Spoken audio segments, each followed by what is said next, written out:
Hey, everybody, welcome back to another episode of the Circle of Knowledge podcast. I'm your host, Jon Kovach Jr., and I cannot wait to get into today's discussion and conversations. And also, if you hear any yawning in the background, it is my two puppies. They just walked into the door as I started the show today, and somehow I left the door unlocked and they found a way in. So while the music was playing there at the beginning, they were in here saying hi to me. It was hilarious, but now I've asked them to be quiet and sit in studio and use their studio voices. But today I want to just welcome everybody and say thank you for your continued support of the podcast. If you'd like to share a question that we can bring on air during any one of our sessions, please, or share any thoughts and feedback, we'd love to hear it. You can send that information to info@mychampioncircle.com, where Champion Circle Networking Association, located in states throughout the country, are our main provider. And as the founder of that association, we are so grateful for the opportunities to connect with professionals, to help them grow their businesses, and to accelerate through the mastermind methodologies that we teach. And all of that is an incredible process. Now, we appreciate all of you for your continued support. And as you continue to support us more, we can add more topics, bring more people on the show, and we can host more live events, which is something we'll talk about very, very soon. But I am delighted to have an opportunity to interview this individual. I have been following them for, I think, now a year on TikTok or so, and their energy is just something that I continuously want to match. There's something so magnetizing about this individual. She's huge on Instagram. She's got like thousands of followers over there, and on TikTok we're just growing our following on a whole new audience and a whole new scale. But I'm really, really excited to introduce Megan Gallagher. And let me tell you about her before I bring her on stage.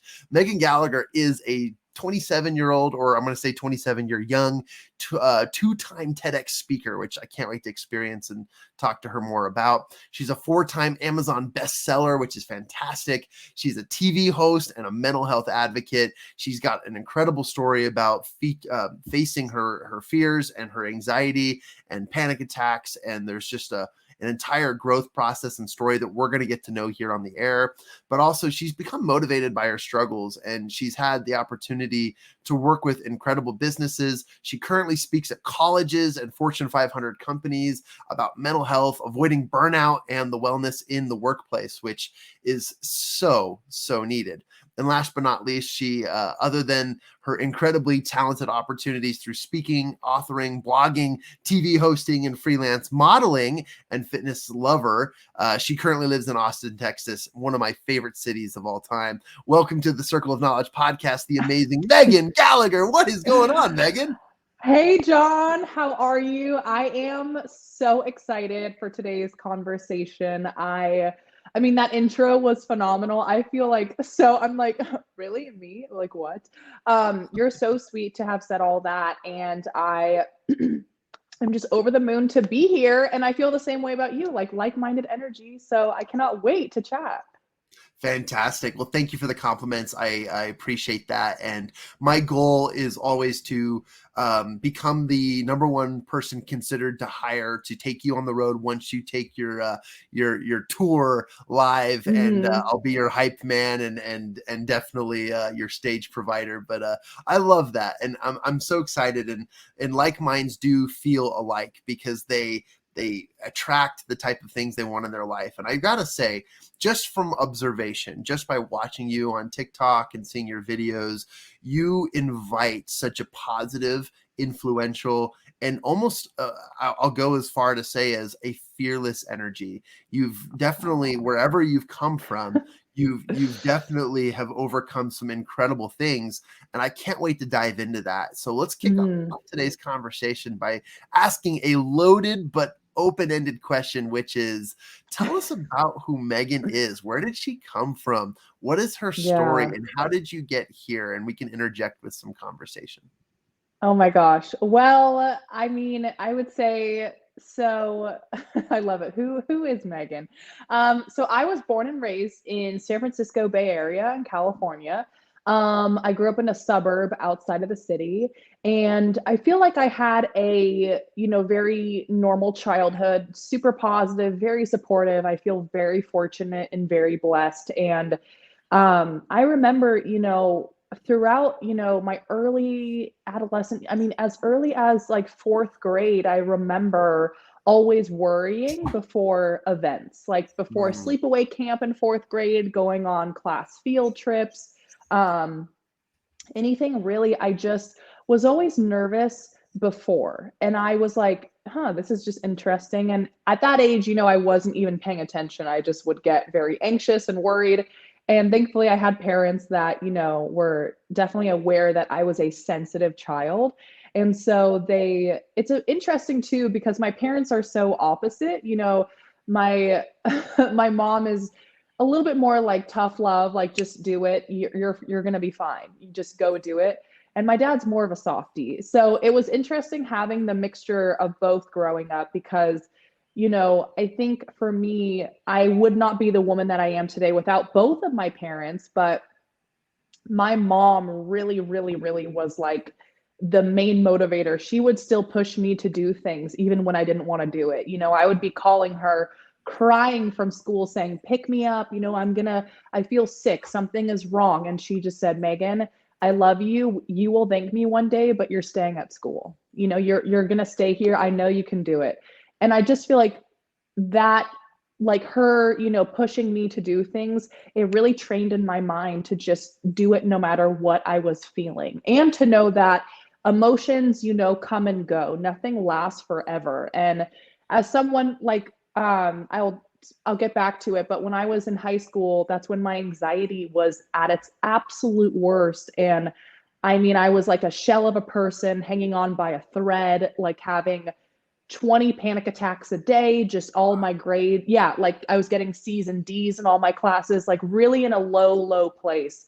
Um, and I remember, just thinking to myself, this is just so awful. Like, I would not wish this on anyone else. The feeling of panic attacks, if you've experienced it, they're so awful. It's terrible. You feel like you're literally just going to die. Like, you're going to blow up and you're like, I need to get out of my skin. I feel like I cannot breathe. Everything is closing in and it's very scary. But I really do think that my upbringing was uniquely for me because it really motivated me, just to continue to push myself no matter what. And like I was saying, as early as fourth grade, I remember just always feeling so worried. I was always nervous before events and always freaking out. And what if I die? What if the plane crashes? The what ifs.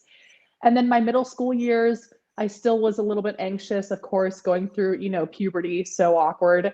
And then high school was when it was at its absolute worst. And I remember, my freshman year of high school, it was really the transition from eighth grade to freshman year, all of the change, some friends going to a different high school, and just starting high school in general it's such a scary time. I mean, it's like, you're getting ready for a huge time in your life. The 4 years you're trying to find your locker, trying to impress this guy. It's like everything matters so much. And when you are in high school, it's just, you're really like, it's just such a stressful time. I mean, the body changes, the hormones, you're experiencing your first romantic relationship, probably, going through so many first prom and trying to get this and that and the grades and get ready for college. I mean, it's a lot. And so I remember my freshman year, about a month into it. I mean, this is 9 years ago, so long ago, but about like a month into it, I just started having these, I called them episodes because I didn't know what it was, but these episodes throughout the day, I would be sitting in class, just doing my thing. And I just all of a sudden felt so hot. I was like, what the heck? And I felt sweaty everywhere. And I just felt like my heart was like, I was going to have a heart attack. And I would like clutch my desk and be like, oh my God, this is the end. I'm just going to, this is a stroke. I'm having a heart attack in class at 14, 15. This is so embarrassing. And I would always ask my teacher, can I go to the bathroom? That was my thing. I'd get the hall pass, run off to the girls' room. And I talk a lot about this. I actually recently just wrote a blog for a mental health brand that helps student athletes. So it's all about mental health and student athletes. I wrote a really cool guest blog for them about that my little mini rock bottom, when I would go sit in this girl's bathroom, it would be ice cold, super quiet in the bathroom stall. And I would hear the generator next door humming. And I would look down at the square tiles and just feel like, like, what is happening? I was trying to self-soothe, calm myself down, because panic attacks are so embarrassing and it's such a raw moment, and you don't want to have one in public. That's like the biggest fear. So I would be trying to self-soothe in this bathroom stall, staring at the graffiti on the walls, and just really, I'm like, okay, so this is my life, like I had many thoughts in that bathroom stall, and I'm like, I remember the moment where everything changed is one day I went again to the bathroom stall, and I sat there and I told myself, I was like, honestly, I don't even see a future for myself. I'm about to start the panic attacks had gone on for, 9 months basically. And I was like, I am literally hanging on by a thread. My grades are slipping because I just still didn't know what was going on, because no one talked about mental health in my school. So I just felt like I was a weirdo who had a disease or a disorder. I felt Yeah. so alone. And mental health, really, when you don't talk about it and there's no awareness or education, you can feel, so alone, and just so it's awful what it can do to you. It can swallow you whole and bring you to such a dark place. So I remember, though, this major moment in my life, sitting in the bathroom stall, and I was like, here I am, at 15 years old, and I don't even see a future for myself. I don't even see myself moving out of my parents' house. I don't even see, like, while everyone's, kind of prepping for college and SAT and, like, all homecoming and prom, it's like, I was like, I don't even see myself getting, 5 more minutes. Like, I was in survival mode so desperately. And I was like, how am I going to be an adult? How am I going to be happy, healthy, all that stuff? So in that moment, I decided, you know what, I'm going to ask for help. And that changed my entire life, as I asked my parents to go to therapy. And that was very hard for me to do. Like, my hands were literally like shaking when I told them something was going on. And I just cried, and it was so word vomiting, but it was the bravest thing I ever did, because I realized in that moment, asking for help, it actually means that you're really brave. It does not mean that you're weak. It does not mean that, you are like a loser or inferior. It means that you're really strong. And so that kind of, at 15, was the catalyst that set me on this course for, I mean, the next, like, yeah, like 10 years. I mean, it really, that wellness journey started in that moment. I started therapy. I still have a therapist to this day. It's been 14 years I Wow. mean, so long, 12 years since that moment. And I'm just proud of myself, because also I do believe that things happen for a reason. And if I didn't go through that challenging time, I wouldn't have the empathy, compassion. I wouldn't be the speaker that I am, because I wouldn't have walked through it. So, looking back in hindsight, I'm like, I mean, thank you, universe. Thank you, God, because I think some of our biggest challenges, the universe, I always tell myself this. I'm a spiritual person now at 27, but I tell myself this. The universe does not, want to see us suffer. Like, God, whatever you believe in, they don't want to see us suffer, right? They're not like, oh, here's this cute young girl named Megan, and now we're going to give her this hard time. That's not what the universe does. The universe sees the person that we're going to become on the other side of it. The stronger, more resilient, more powerful, more loving, more compassionate. And they're obsessed with that version of us. And that's what I believe is the most challenging: losing a loved one, mental health, financial crisis, breakups, grief, whatever. The universe is not like, oh, we want you to be in pain, but they just know that oftentimes those hard moments literally are the catalyst for some of the biggest transformations. And the universe, God, really, like, wants us to be the person that we become on the other side. It's like, it's not a coincidence when you go through really bad breakups that you're like, this is so painful, that you're just like, I'm just going to get in the best shape ever, right? You're like, I'm so sick of feeling so sad and just so, and then boom, guess what? You get in the best shape ever because you need discipline, you need something to look forward to. And then that getting in the best shape ever, that wouldn't have happened if you, like, so everything is so connected in life. And so, yeah, I mean, in a nutshell, I'm such a talker, but in a nutshell, that's kind of a little bit about my story. And I've just been on this journey. Like I didn't go to college, and I just moved down to Los Angeles when I was younger, 18, and I just started speaking. I just knew my passion, I knew my purpose, and I just would go around to boys and girls clubs, like anywhere that would have me. My parents are like, cool, you found your passion, awesome. They're very open-minded, but they were like, you have to make it happen yourself. So I'm like, okay, challenge accepted. So I just kept on going. That's been the main thing of my career, is I just keep on going, no matter with what I have. And I've, early on in my career too, I had many moments where I had to have, part-time jobs, just hustling my butt off to make it happen. Like working at front desks at a gym and having to wake up at 3 a.m. to open up the gym. And then throughout the day, dealing with people throwing towels at you, calling you this and that, and I've done it all. I've cleaned toilets. I've cleaned sweaty yoga studio floors. I've folded laundry in the back of yoga studios. I've done it. And like those jobs, were so difficult, but they taught me, I wouldn't be the person I am without that, because it instills in you the discipline of just still showing up and doing it and giving it your best effort. And to me, that discipline and that resilience is also a huge part of my career now.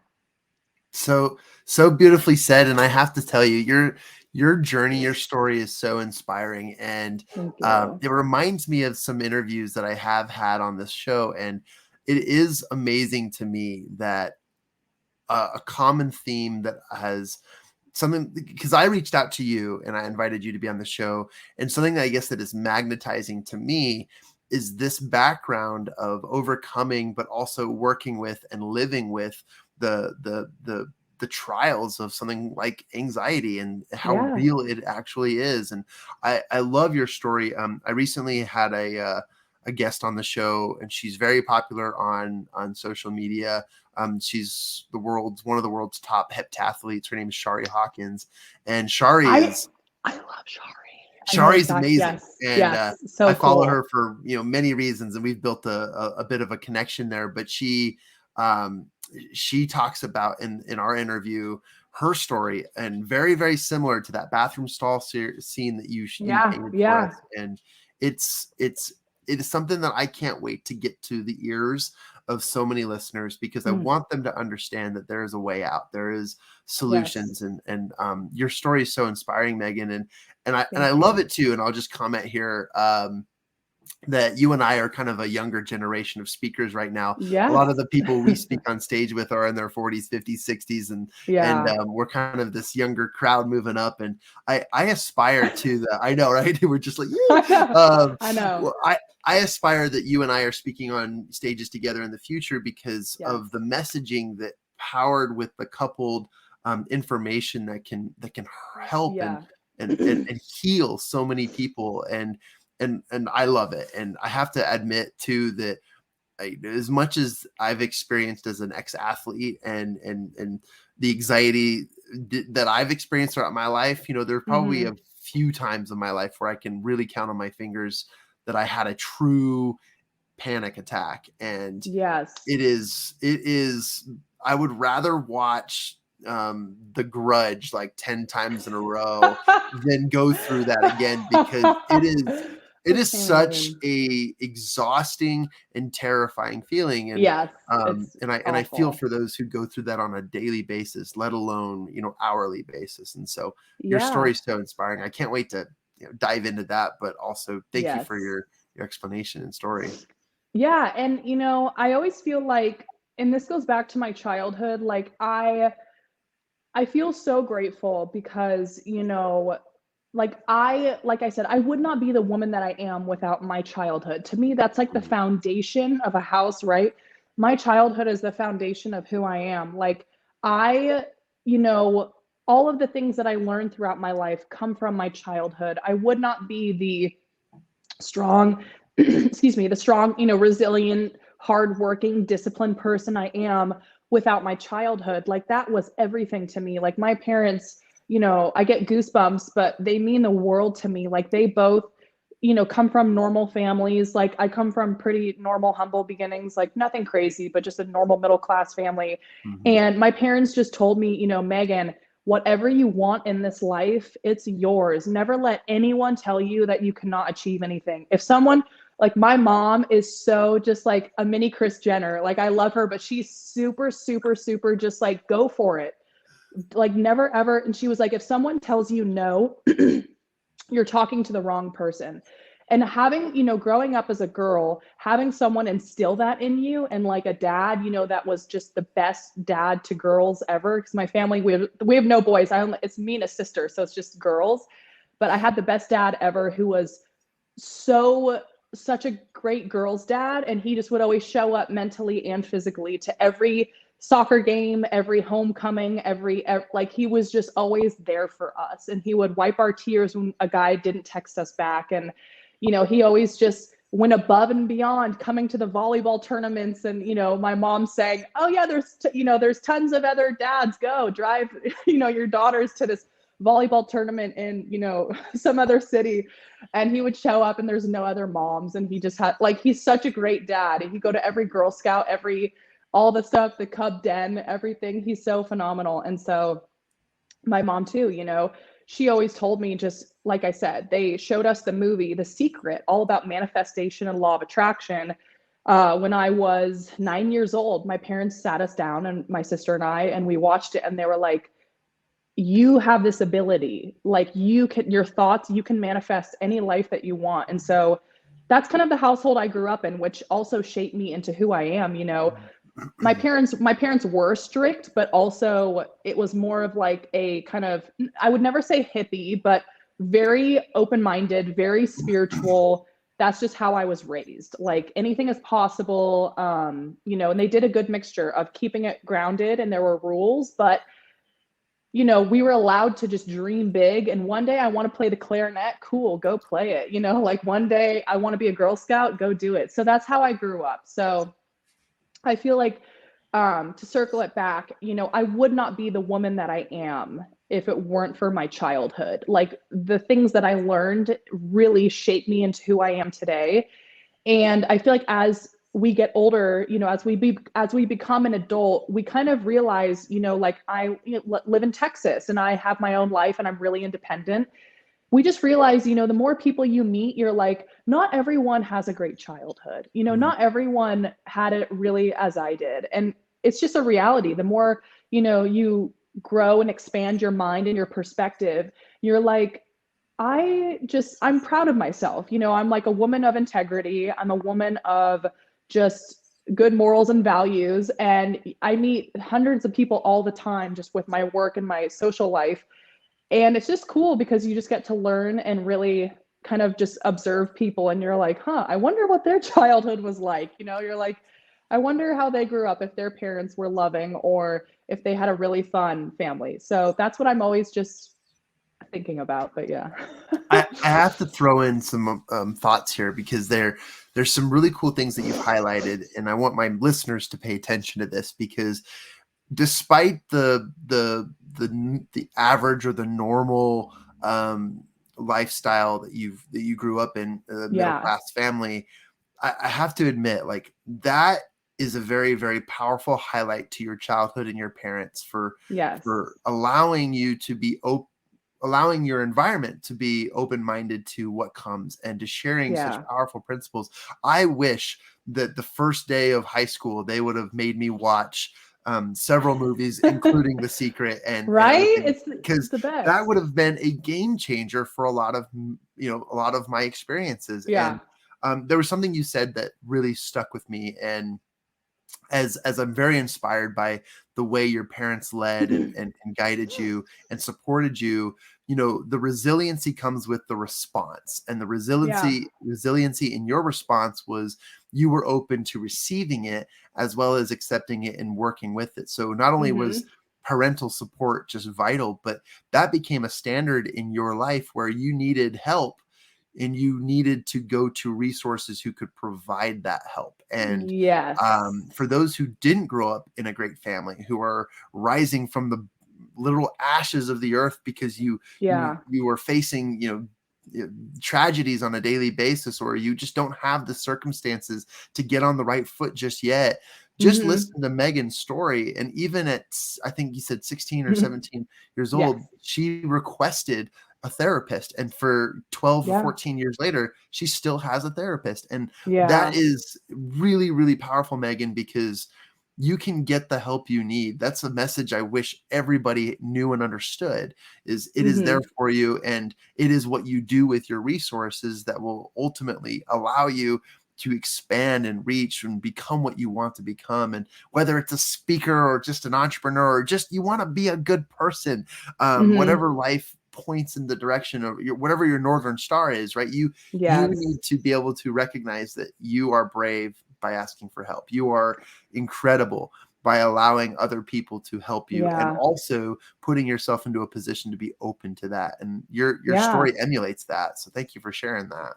Of course. I mean, thank you, John, for being so kind. I feel like, you know, there is a power in asking for help. And, being a speaker for, I'm 27 now, but being a speaker for the last 9.5, 10 years, I started when I was 18. So being a speaker for 10 years, you know, at all the schools I've spoken at all the seminars, conferences, everything, I've realized, I do feel like, I mean, I know that the world that we're headed towards, the stigma is ending, but I do feel like there is such a stigma with men and women and mental health. You know what I mean? Like, I feel, because all the schools that I've spoken at, I've noticed that typically girls are always like, oh my gosh, I want, at the end, I want to ask a question. They're like, so, I'm having anxiety, or this guy or whatever. But guys are so just like, you know what I mean? They're just like, yeah, sure. And I've had moments where guys, after I talk and I leave, guys will DM me on Instagram privately and they're like, hey, Megan, I loved your talk. But, it's like, blah, blah, blah, blah, blah. And they ask a question. And I think it's just not funny, but I'm just like, oh my gosh, it's just guys and girls are so different the way that their minds operate. And I think, for men when they're growing up, I do feel like they're just treated like men. Just, I think with mental health, it's like I said, we're in a world where things are changing, but I do feel like, men are kind of like raised a little bit to be like, you're the man, you provide, you work hard, you find someone, get married, settle down, and like, you're the man, you have to be macho, you have to be tough. And it's just like that, to a point. I'm like, men can also, show their emotions. Like, I think it's healthy to have a dad where you see them cry, or that crying does not mean you're weak, it means you're strong. And crying is just, a release of emotions. It doesn't mean that, I don't know. So I think it's just really about reframing and kind of like changing the stigma. Yeah, because I just feel like in my experience, men and women are so just, they think so differently. But I think with mental health, there is, just such a stigma. So. Oh man, yeah, and I couldn't agree more. As an athlete as well, I recognize that whenever I had my panic attacks or my anxiety, Mhm. I needed to shove it down deep and hide it, because Yeah. if I were to be seen in that state, I would be seen as weak. Maybe I would lose my starting position, or I wouldn't get as good of results, and people would judge me. And so I definitely felt that, like, having to Yeah. be something other than what I was feeling, definitely, for sure. And I agree with you too. I think the stigma is changing. I think it's becoming a lot more understood and accepted, and Mhm. widely familiarized amongst individuals. But we're still not there yet, and which means the world has a lot to work on, and a lot to Yes. improve. But Megan, I'd love to ask you. The brilliant speaker that you are, and the information that you Yeah. share, and congratulations on all the most recent successes. I know there's so much more to come. Yes. Let's Yeah. let's let's talk about the golden nuggets of knowledge you'd like to share with my audience, as well as, what's Ooh. some wisdom that we can invite them to learn, accept, and take action on today. But what are some thoughts that you'd like, and it might be you telling your 16-year-old self, or it might be Yes, just yeah. what you think is common knowledge that people should probably know today. What's some words of wisdom that we can share? Yes. Okay, so I would say my words of wisdom. I have 3 quotes I want to share. These are my quotes that I live by. Number 1 is everything is happening for you, not to you. That's something that I tell myself all of the time, even, when I'm having a challenging moment. Even me, the speaker, the girl who's always positive, whatever. Because I like to remind people, it's like I'm still a human being. I'm still a 27-year-old girl that has so many things that I don't share on social media that I'm going through all of the time. Um, and I feel like for me, maybe in my personal life, my career, or something I talk about online is my love life. Guess what? I'm still single. You know what I mean? Like some people think, oh my God, they always tell me you're such a catch. Megan, you have so many great qualities. Why are you still single? I'm like, that's the worst thing you could ask someone. Like, I'm like, well, I don't know why I'm still single, Karen, or whatever it is. So I feel like for me, just the quote, everything is happening for you, not to you, is something that brings me a lot of peace. And it just reminds me of like, okay, I know my foundation, I know my faith, I know who I am. And that to me is just something that's really important, is like whatever life throws at me, I always come back to my truth and myself. And of course, being 27, like I have goals. And I think when I was younger, I would have thought, oh, by 27, I'll be married with kids and all blah, blah, blah. But my life I'm so happy, but it has definitely, panned out into something else. And I think it's all about just not like letting go of the vision of what I thought my life would turn into, but definitely being open and adjusting and being flexible.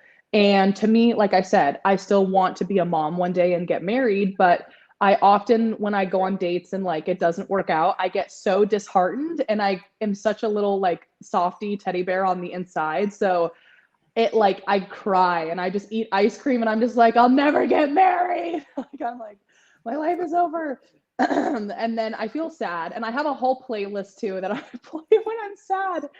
I literally am peeing my pants. I have a whole playlist. It's it's literally all Barry Manilow. It's literally all these like love ballads from the eight. It's literally, I play it when I get sad. I can't even breathe. It's Barry Manilow. Like I'm just crying. It's like Whitney Houston, just Dolly Parton, Mm, like the saddest songs ever. And I play it. And I also, like, me by nature, I'm not like dramatic, but I'm just I'm such a feeler. Like yeah. I'm a Scorpio, I'm into horoscopes. I'm a water sign. And so I just feel things on a deep level. Like I'm a sensitive soul. And so when it doesn't work out with a guy, I get so like, I literally will listen to this playlist and just cry. And then, so I move on. But for me though, this quote, everything is happening for you, not to you. It literally just brings me back home to my center. So that's my Mm, first quote I live by. Second quote is, rejection is God's protection. That is something that I tell myself all the time. John, in this industry, just entertainment, motivational speaking, we constantly are hearing no's or yeses, and just the entrepreneurial life, there's so many ups and downs, right? There we go. That's one of my favorite quotes. Just all the time, even with modeling, I have big dreams. I want to be on the cover of Sports Illustrated one day. And I have done swim searches, etc. I've gone to whatever auditions. And even early on in my career, when I was 18, 19, 20 years old, I had like no money, but I had big dreams. And I'm just like, I'm just going to, go around with business cards and just, go to schools and it'll happen. I heard thousands of thousands of thousands of no's. People were like, no, you're just not a fit. And I'm like, okay, why? And at that age, rejection really hurt me. And I was yeah. like, I took it so personally, right? It would weigh on me for weeks and months. And I would just get so disheartened and, just be so upset. And then, still, I mean, for years and years and years, I really heard a lot of no's. It was just, no, you don't have enough money for this agent, for this manager, for this PR team. You just don't have enough followers. You don't have enough engagement. All this, you're just, to me, it was just like, you are just not enough. To me, that's what I felt like.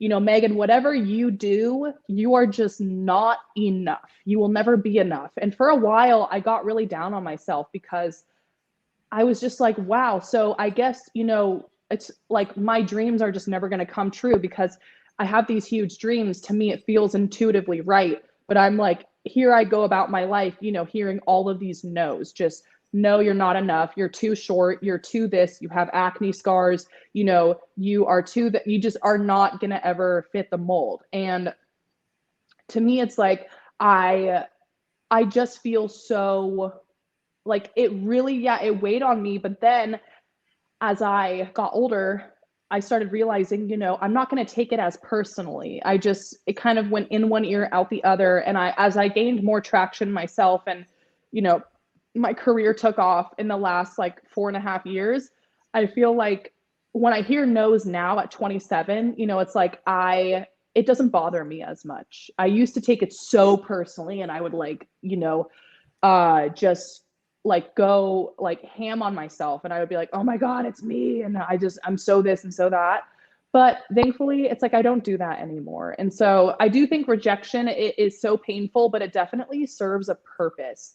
And that rejection will help you build character and it will really build that resiliency. Because also, being an influencer, Don, I'm sure you can relate. Every day on Instagram, I get, thousands, hundreds of people just being like the positive comments, but then also people saying things like, you're so ugly, or you look like a man, or your parents should have gotten an abortion. People go in and they're really harsh. But guess what? I also have to realize that for me, I put myself online, right? It's like there's a price to pay. There's repercussions with any choice you make in life. I put myself online. So that's something that I chose. I don't have to do it if I don't want to. But it's also, to me, I'm glad that at 27, I have the maturity and the bandwidth to to handle all of this. If I were 12 years old, that's why I fear for social media in today's generation. Because if I were 12 years old, on TikTok, I already, have struggled with body image stuff and eating disorders in the past. Thankfully, I'm over that. But it's like, by gosh, at 13, to have people commenting saying, like, go burn in go die or go this, or you look like a man, or it's so harsh. Those words really affect you at that age. So I feel grateful because at 27, it's like I can handle it because I just have thicker skin and I'm way more, with age comes wisdom, right? And maturity. And I just know that what other people say and, about me has nothing to do with me. It is, it's really a reflection of them and how they feel about themselves. And to me, it's like hurt people hurt other people. You know what I mean? Like, I'm a happy, confident person. Do I ever DM someone? No, because I love my life and I feel confident and happy and in alignment. I really do think. And for someone, like when I was younger, I was bullied a lot. And I remember in middle school, there was this girl that would make fun of my forehead and she would just like rip on me and like terrorize me. And I would literally go home from school walking and I would be sobbing my eyes out and it was traumatizing. Wow. And I took it so personally though, right? At that age, I'm like, oh my God, she is right. I am ugly and I just XYZ. But I realized, in those moments, like now looking back, I'm like, man, I don't wish I knew it because that happened for a reason, but I'm like, I wish I knew it was everything about her. Like she probably had a terrible home life or hated herself or just felt, insecure and was like, oh, here's this nice, happy girl and I'm just going to rip on her. It has nothing to do with you. It's just, we take it so personally, but bullies really are just people that really either emotionally can't handle the stuff that they're dealing with. And so they project onto other people, or they just have a hard home life. They're going through a lot and they don't know how to, process and kind of cope with their feelings and stuff in a healthy way. So I feel like I just wish I knew a lot of things when I was younger, but once again, it all happens for a reason. And so back to what I was saying, my second favorite affirmation, the rejection is God's protection. My third one is all is well. Like everything is working out. I always tell myself that because with my career, there are so many ups and downs and so many changes every day. And I tell myself over and over again, all is well, all is well. And to me, that's just something I carry with me wherever I go. Yeah. Even, just when business deals fall through or something that I really wanted when it doesn't work out, I just tell myself, all is well, all is well. And to me, that's how I get through days when I feel, like nothing is working out, or I just feel like I'm in a rut. So that's kind of how I live my life. Well, simultaneously to the knowledge you've just shared, which I'll scroll back through them, you've done a fantastic job of reviewing them and repeating them. Everything is happening for you, not to Yes. you. Rejection is God's protection, and all is well.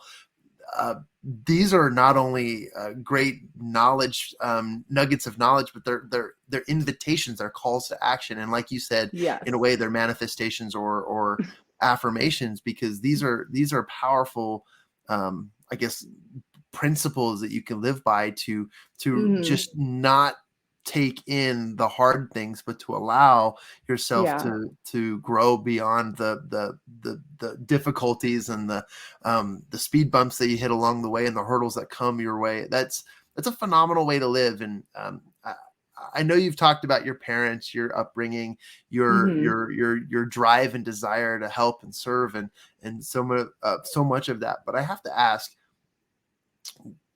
with all that has come from where you've been and now where you're going, what continues to inspire you along this journey? I mean, what is it that's really driving Megan to be on the cover of the magazine, on the best speaker in the world, to do all of these things? What continues to drive you now that you've learned and have become more comfortable in your own skin?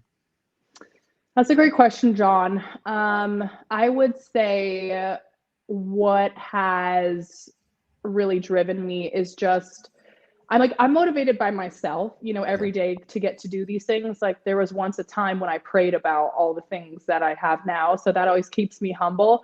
And I also feel like what motivates me is, helping other people. Like one of my favorite stories ever is, back in Nashville 3 years ago, there was a boy that follows me on Instagram who is probably about 10 years old now. His name, I won't say his name, but he is the cutest guy ever. And he had, been through cancer twice at 10, which is incredible. It's so awful. And he is just such a powerful human. And he had been following me on Instagram for a while.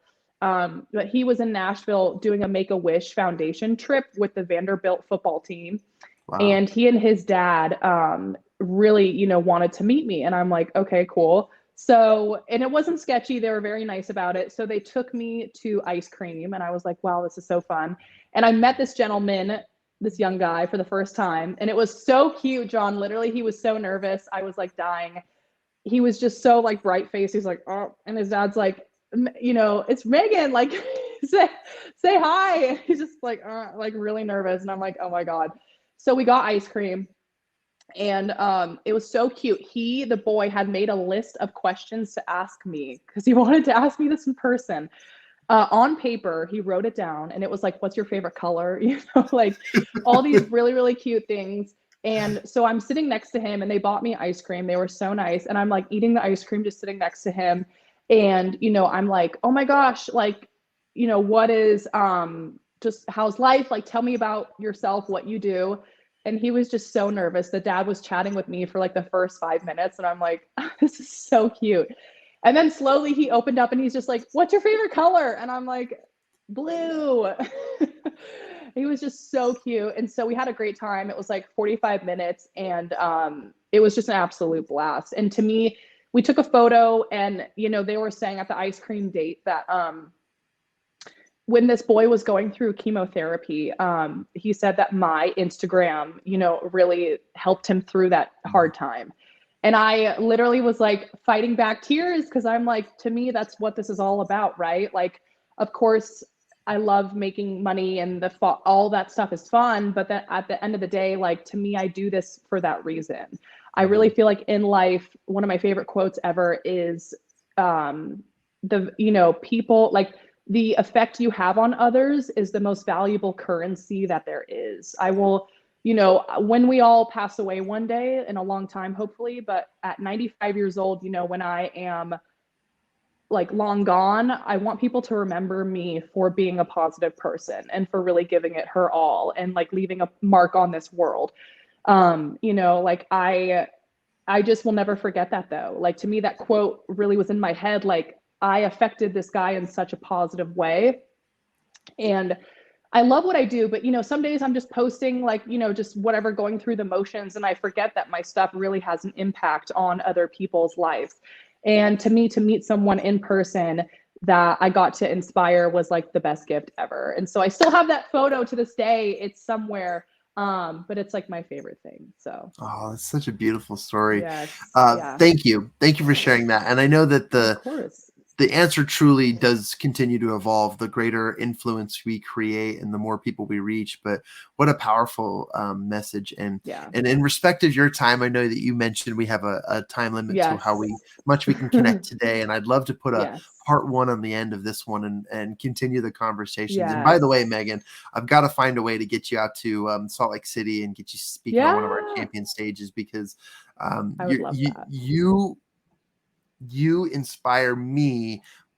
And I know that as easy as that comes, I'm so influenced by positive Yeah. messages that I know that you could reach an incredible group of people who are probably Hmm. going through what I can't provide counsel for them to. And I'm just super excited to introduce you to Yes. that group. But thank you so much for your time, for your Thank dedication, you. and seriously, I can't wait to develop a better connection and relationship with you as we continue to grow in the speaker tours. And I also just want to invite all of my listeners to go check Megan's Instagram out, go follow her. She is making a difference, as she described in her story. I Hmm. personally am favorable to TikTok because I want that to be a platform and a place where we spread positivity too. And she Yes. continues to do that. She's a rising star over there as well. You did mention that there's going to be a course releasing sometime by the end of July-ish. And would you like to quickly talk about that before we sign out? Yes. So I'm working on my first online course. I'm so excited. It's going to be out hopefully in about 3 weeks. I'll do a lot of promo and, announcements and posting on my story before then. But I am, so grateful and so excited. And I'm just over the moon about this, really all about childhood trauma and how it affects the adults that we become. Beautiful. And depending on when that launches, I'll be in touch with Megan Yes. to understand that so that we can post it in our show notes and get you all Yes. connected with that. We're excited to support you and Yes. and send everyone towards your direction to learn more about you. But Yes. if you guys want to really connect with her, go to Instagram, see where all the hype and excitement and positivity is. That's definitely where I've learned more about Megan. And Hmm. again, thank you so much for your time and for your Thank dedication you. to serving so many people. It takes in a previous interview I had, it takes a certain type of person and a different type of energy to learn what you've learned, but to immediately feel the need to turn around and help people and pay it forward. And Yes. that is the type of people you should surround yourself with. If you're looking, Thank you. this is my audience, if you're looking for those types of people who are going to bring positive impact in your life. And Yes. I believe that you, Megan, are an awesome advocate for that and an example of awesomeness. And we appreciate Thank you you. being here. Any other last thoughts or words you'd like to share as we bring this to a Oh, close? I would say to everyone listening and watching, just know that everything really is happening for you, not to you, and you have got this. So beautifully said. I can't wait for more. Awesome, guys. This has been an incredible interview and experience that I've had, and I've learned so much. I'll share my notes Yes. with you in the comments section, but we've got to hear from Megan Gallagher, and go check her out Yes. on social media. Be alert, as there'll be so much more for her. And for those of you who are constantly listening to our episodes and our show, we invite you to continuously send your support, give us a 5-star review, share some likes. And if you'd like to have a question answered on the air by any one of our guests, please send that to info@mychampioncircle.com. And remember always that everything you need is already inside you. You just need to take a little bit of action in order to get to the place you are journeying to. And we love that message and continue to perpetuate it. With that being said, guys, we'll see you next time on another episode of The Circle of Knowledge. We'll see you later.